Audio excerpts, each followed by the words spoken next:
Great friends பார்த்தீங்கன்னா Honda city 2012 model இந்த வண்டி.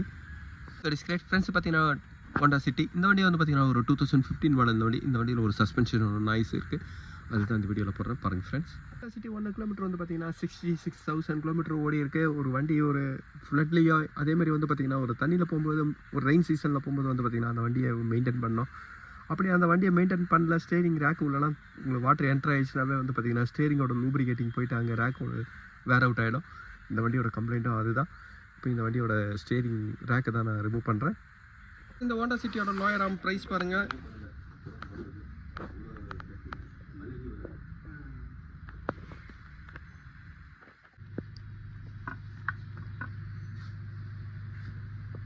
ஃப்ரெண்ட்ஸ், இந்த ஹோண்டா சிட்டியோட ஸ்டேரிங் பாக்ஸ் வந்து பார்த்தீங்கன்னா ஆஃப்டர் மார்க்கெட்டு தான் இப்போ நான் வாங்கியிருக்கேன். ஃப்ரெண்ட்ஸ், இந்த ஸ்டேரிங் பாக்ஸோட ப்ரைஸ் பாருங்கள், 15,073 வரும். ஃப்ரெண்ட்ஸ், ஒரு ரெயின் சீசனில் போகும்போது நீங்கள் அந்த பூட்டை வந்து பார்த்தீங்கன்னா மெயின்டைன் பண்ணணும். பூட்டை மெயின்டைன் பண்ணலன்னும் பொழுது வந்து பார்த்தீங்கன்னா அங்கே உள்ள வாட்டர் என்ட்ரு ஆகிடும். இதோட பூட்டுக்கெலாம் வந்து பார்த்தீங்கன்னா எவ்வளோ தூரம் ஹோல்ஸ் இருக்குது பாருங்கள். இதனாலேயே உள்ள வாட்டர் என்ட்ரு ஆயிடுச்சுனாவே வந்து பார்த்தீங்கன்னா அங்கே உள்ள ஸ்டேரிங்கோட ரேக்கு தான் போகும். வாட்டர் என்ட்ரு ஆகும்போது வந்து பார்த்தீங்கன்னா ஸ்டேரிங்கோட ரேக்கில் இருக்க லூப்ரிகேட்டிங் எல்லாமே போகும்பொழுது அங்கே ஸ்டேரிங் ரேக்கே வந்து பார்த்தீங்கன்னா ப்ளே ஆகிடும். இப்போ நான் இந்த ஸ்டேரிங் பாக்ஸை நான் ஃபிட் பண்ணுறேன்.